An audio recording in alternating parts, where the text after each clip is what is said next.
کنگھی نہیں کی، تو حضور فرمانے لگے کاش یہ کنگھی کر لیتا۔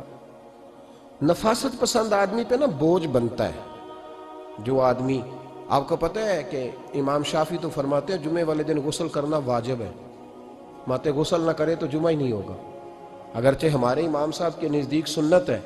یہ سنت کب بنا؟ ایک دن نہ بہت سارے لوگ اپنے اپنے کام سے اٹھے مسجد میں آ گئے، مسجد نبوی میں۔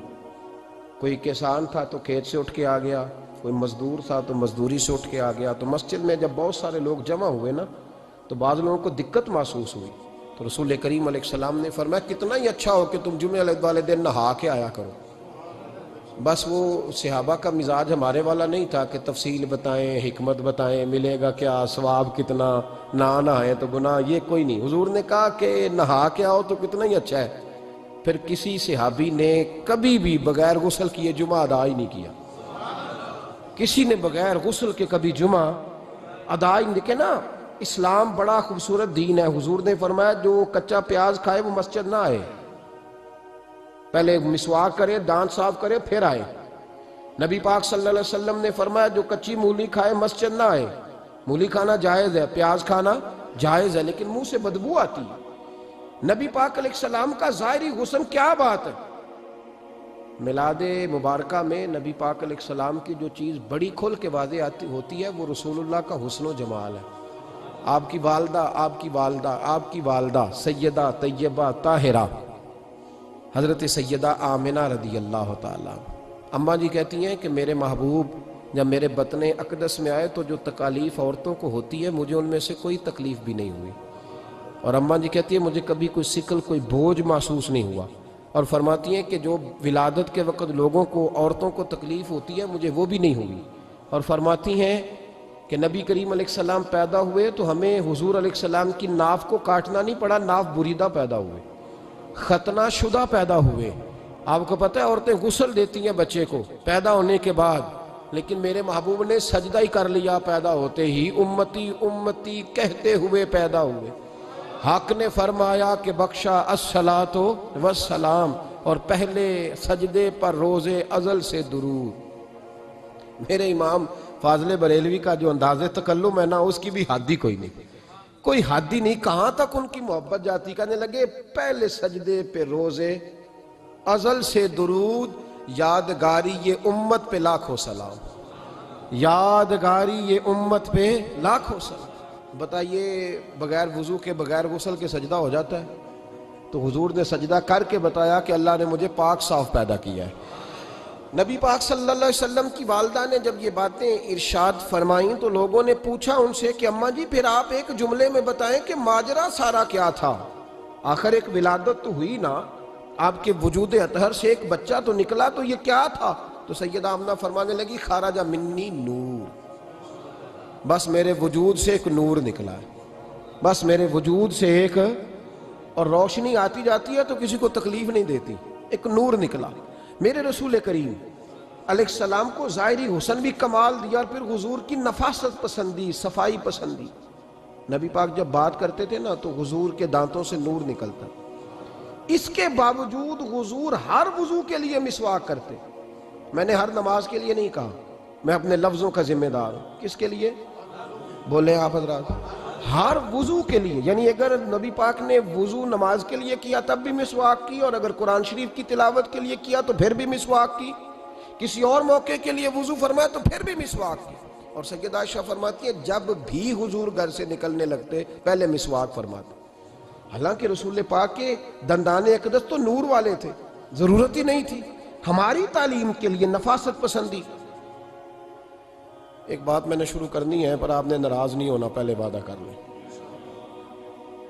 جڑے نہیں بولے انہوں نے کی ارادہ ہو جانا ہے، چلو ہو جائے، کوئی گل نہیں، خیر ہے، ہو جائیں آپ ناراض۔ نبی پاک نے بڑی مونچھیں نہیں پسند کی، حضور کو اچھی نہیں لگتی تھی۔ ایک بات پوچھتا ہوں آپ سے، یہ درد دل ہے میرا اور صرف سمجھانے کے لیے عرض کر رہا ہوں، کوئی تنقید نہیں، اللہ تعالیٰ مجھے نیت کا وضو عطا کرے۔ ایک بات بتانا، اگر بہو کھانا پکا کے لائے اور سالن سے بال نکل آئے تو پھر اس کا کیا حال ہوتا ہے؟ کئی تو بوڑھے پلیٹ اٹھا کے دیوار میں مارتے ہیں، ایسا ہی ہوتا ہے نا، یہ کیا ہے؟ اور اگر کبھی روٹی سے نکل آئے تو بیوی صاحبہ کا کیا حال ہوتا ہے؟ یہ کوئی طریقہ ہے کھانا پکانے کا؟ اور اللہ تعالیٰ معاف کرے، اگر کبھی ہوٹل میں چلے جائیں امیر لوگ 15,000 کا ڈنر کرنے، تو وہاں کسی سالن کی پلیٹ سے بال نکل آئے تو پھر تو پیسے کیا دینے ہیں، پھر تو ان کو اور جرمانہ ہو جاتا ہے۔ یہ تو سارے بال نکل آئے تو مشکل، اور ویسے بھی جو نفاست ہے نا طبیعت کی، اس پر بوجھ بنتا ہے، بال کھانے میں ہو آٹے میں ہو تو بوجھ بنتا ہے۔ تو بڑی مونچھوں والا دوست بھائی بزرگ جب پانی پیے گا تو بال پانی میں جائیں گے کہ نہیں جائیں گے؟ حکیم اور ڈاکٹر کہتے ہیں کہ کینسر کے مرض کا خطرہ ہے۔ اب باقی بھی راضی نہ ہوں، حضور نے بڑی مونچھیں بھی پسند نہیں کی اور چھوٹی داڑھی بھی پسند نہیں کی۔ حضور نے فرمایا داڑھیاں بڑھاؤ، مونچھوں کو پست کرو، مشرکین کی مخالفت کرو۔ اور ایک مقام پہ رسول پاک علیہ السلام نے یہاں تک فرمایا کہ جو مونچھیں پست نہیں کرتا وہ ہم میں سے ہے ہی نہیں۔